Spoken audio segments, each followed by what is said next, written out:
I wish to commend you, Your Excellency President Ruto, for your excellent leadership in convening this Africa Climate Summit, and for your dynamic and passionate leadership in spearheading Africa's first climate summit. Thank you very much, Mr. President. Thank you for hosting us all in this beautiful nature-blessed country of Kenya. The African Development Bank is pleased to be a major sponsor of the Africa Climate Summit. The presence in such large numbers of Your Excellencies, heads of state and government, ministers and development partners from around the world says it all. Africa's voice on climate change will resonate across the world. The Africa Climate Summit will shape the future pathway of Africa's development. We gather because the people of Africa expect us to act. We gather because the future of the youth of Africa is at stake. We gather because we must galvanize global actions on climate. We gather because our collective existence is at risk. Climate change is short-changing Africa. Droughts and floods have been increasing across the continent. No country is spared. As we gather today, if we strain our ears enough, we will hear the calls of urgency from farmers whose crops and livestock are being destroyed, the voices of fishing folks whose catch is reducing and livelihoods are being imperiled, the voices of the young whose future is being compromised, the voices of women and children who bear the brunt of climate change, the voices of economies unable to cope with the ever-rising costs of climate-induced risks. We have a duty and responsibility to hear these voices and to act with a greater sense of urgency. And responding requires action at three levels. At the global level, the developed economies must meet their commitment to provide $100 billion annually in climate finance. The global climate financial architecture must be changed to prioritize the needs of Africa. At the national level, we must accelerate actions on climate adaptation.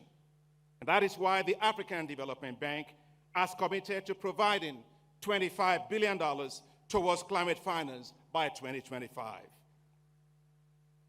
We have also launched the African Adaptation Acceleration Program, together with the Global Center on Adaptation, the largest climate adaptation program in the world. Africa must develop with what it has, not what it does not have. Africa is blessed with large sources of renewable energy in the world, renewables from solar, hydro, wind, and geothermal. But we cannot power Africa with potential. We must fully unlock Africa's renewable energy potential.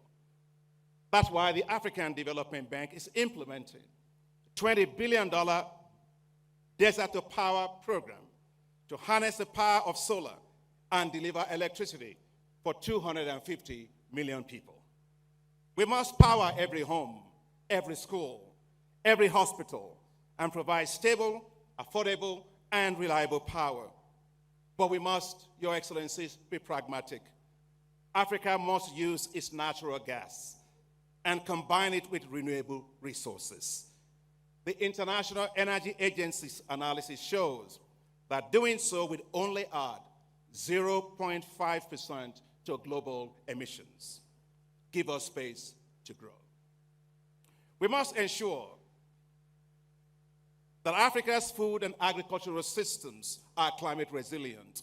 The African Development Bank's flagship program, Technologies for African Agricultural Transformation, has provided 12 million farmers in 21 countries with climate-resilient agricultural technologies.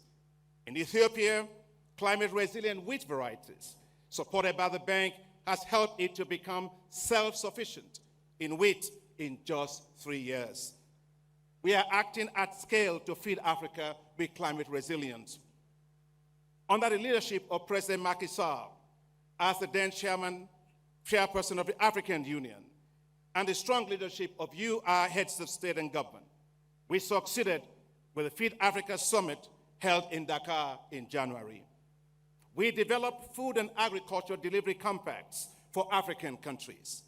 We have mobilized, Your Excellency Presidents, heads of state and government globally $72 billion to support African countries to implement these food and agricultural delivery compacts and to assure food security and food sovereignty within 5 years, and doing so with climate-resilient agricultural systems.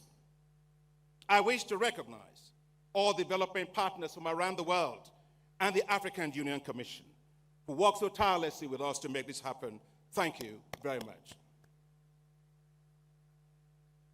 We will repeat this at the Africa Climate Summit with the development of climate change adaptation investment compacts to help channel financing to national climate adaptation action at scale.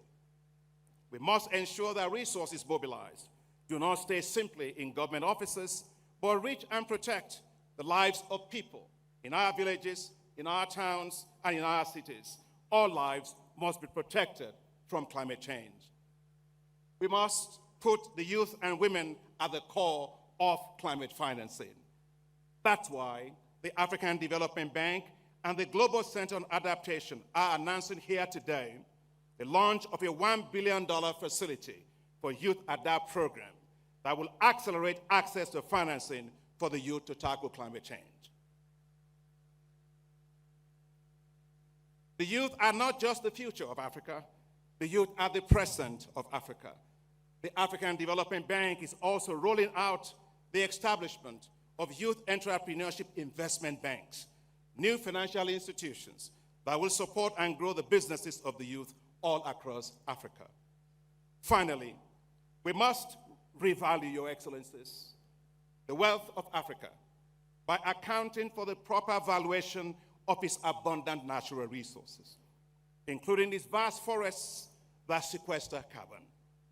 Few may know that the Congo Forest Basin is the world's largest carbon lungs, larger than the Amazon forest. Yet, Africa's rich nature wealth and the global value of its carbon it sequesters for the world are not accounted for in the estimation of its GDP. It is not enough to praise Africa for its rich natural capital. Its GDP must take that into consideration.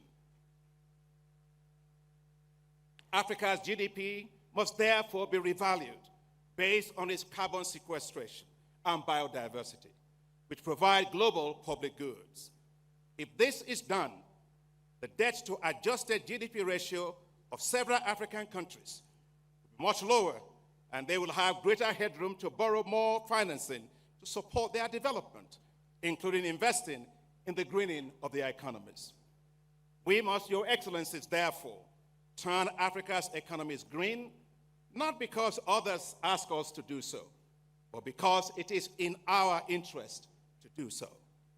Africa must develop its own carbon markets, properly price its carbon, and turn its vast carbon sinks into new sources of enormous wealth.